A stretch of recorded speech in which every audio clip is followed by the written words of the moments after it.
Over the last number of years, we have automated away 4 million manufacturing jobs in Pennsylvania, Ohio, Michigan, Wisconsin, Missouri, and Iowa, all states that were swing states and competitive, and all states that went to Donald Trump.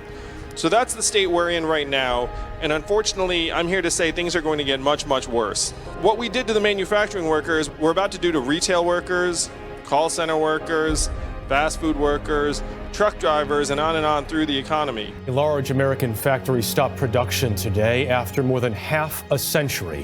1,600 workers at the General Motors plant in Lordstown, Ohio, are affected by this. More than 3,300 hourly workers will be laid off indefinitely. The cuts come as the automaker is reporting a near record $12 billion profit last year. And after a plant closing down right here in the metro, Pepsi recently announcing it is shutting down its Casey location before summer. We've covered it a lot. There's the number. 41,000 people in the retail industry lost their jobs in the first 3 months of this year. So Payless is closing all 2,100 of its stores left over. Gymboree, all 749. Charlotte Russe closing 512 stores. Americans love to buy, but getting shoppers into traditional malls and stores is becoming a hard sell. Shopping centers turning into ghost towns as consumers shift to online shopping. Just this week, a new prediction that over the next 5 years, 20 to 25% of malls will close permanently. Big anchor stores like JCPenney, Sears, and Macy's have all recently announced closings. The ripple effect can be devastating. How many of you have noticed stores closing where you work and live here in Ohio? Raise your hands. It's not just you. Amazon alone is closing 30% of America's stores and malls, soaking up $20 billion in business while paying zero in taxes. These are the problems that got Donald Trump elected, the fourth industrial revolution. And that is going to accelerate and grow more serious regardless of who is in the Oval Office. Holiday season, you may see some changes at the store. The Morning Rush Insider noticed fewer employees and more self-checkout stations at her favorite stores. She expressed concerns and wanted to know why it has become a trend. More than 3 million cashier jobs, 74% of them held by women. But in the last 5 years alone, 50,000 jobs have gone offline, a trend expected to continue. For decades, automation has eaten up more American jobs than global trade, according to economists who warn that the job losses may be poised to accelerate. So therefore, are you convinced long-term that we're going to have a jobs problem in the world? Not long-term, but maybe in the next 10 years, within the next 10 years. You mean it's going to happen much sooner? Much sooner. Oh, these are the automated ones. Our Stu Mundell over the Port of Los Angeles, seeing something unfold many folks probably didn't know about. The port is going automated. Artificial intelligence and digital technology are moving and powering commerce here. These are drones. Containers are lowered onto trailers, and within seconds those trucks drive off. They know where to turn, where to drive, and where to drop off their cargo. They even yield to each other when one crosses in front of the other, and there are no humans in sight. This week, the U.S. Postal Service began a 2-week pilot program with self-driving truck company Too Simple. The self-driving trucks will be making 5 round trips carrying USPS trailers between Phoenix and Dallas on some of the country's busiest highways. Too Simple trucks are expected to operate without onboard human supervision by 2021.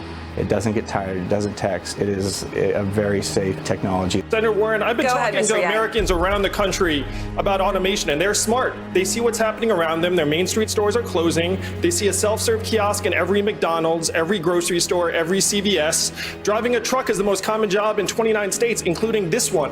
3.5 million truck drivers in this country, and my friends in California are piloting self-driving trucks. What is that going to mean for the 3.5 million truckers or the 7 million Americans who work in truck stops, motels, and diners that rely upon the truckers getting out and having a meal? Saying this is a rules problem is ignoring the reality that Americans see around us every single day.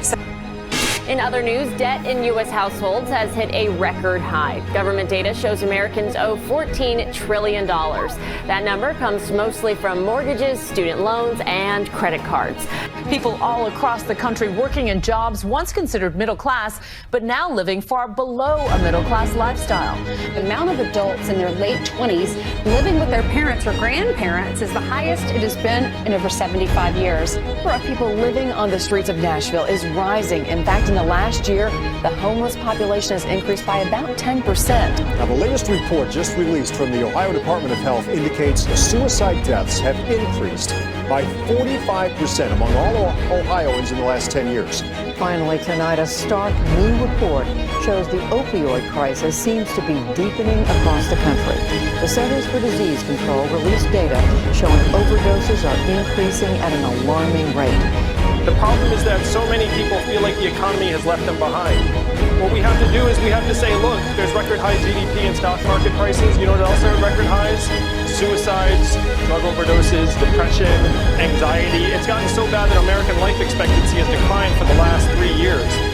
And I like to talk about my wife who's at home with our 2 boys right now, one of whom is autistic.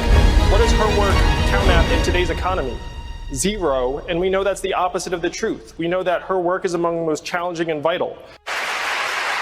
If you've heard anything about me and my campaign, you've heard that someone is running for president who wants to give every American $1,000 a month. I know this may sound like a gimmick, but this is a deeply American idea, from Thomas Paine to Martin Luther King to today. Let me tell you why we need to do it and how we pay for it. Why do we need to do it? We already automated away millions of manufacturing jobs, and chances are your job could be next. If you don't believe me, just ask an auto worker here in Detroit. $1,000 a month for every adult would be $461 million every month right here in Detroit alone. The automation of our jobs is a central challenge facing us today. It is why Donald Trump is our president, and any politician not addressing it is failing the American people. So if you're a parent, you've had this thought, maybe you've been afraid to express it, and it is this: our kids are not all right. They're not all right because we're leaving them a future that is far darker than the lives that we have led as their parents. We are going through the greatest economic transformation in our country's history, the fourth industrial revolution, and it is pushing more and more of our people to the side. We talk as if Donald Trump is the cause of all of our problems. He is not. He is a symptom, and we need to cure the disease. Now, my first move was not to run for president of the United States, because I am not insane. My first move was to go to D.C., talk to our leaders, and say, technology is ripping us apart. Immigrants are being scapegoated, our kids are being left behind, and the American dream that my parents came here to find is dying before our eyes. And the people in Washington, D.C. had nothing for this. They don't want to touch it.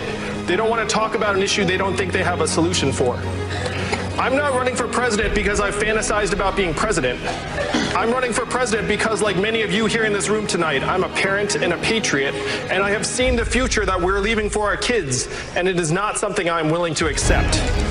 We need to create a new way forward for our people.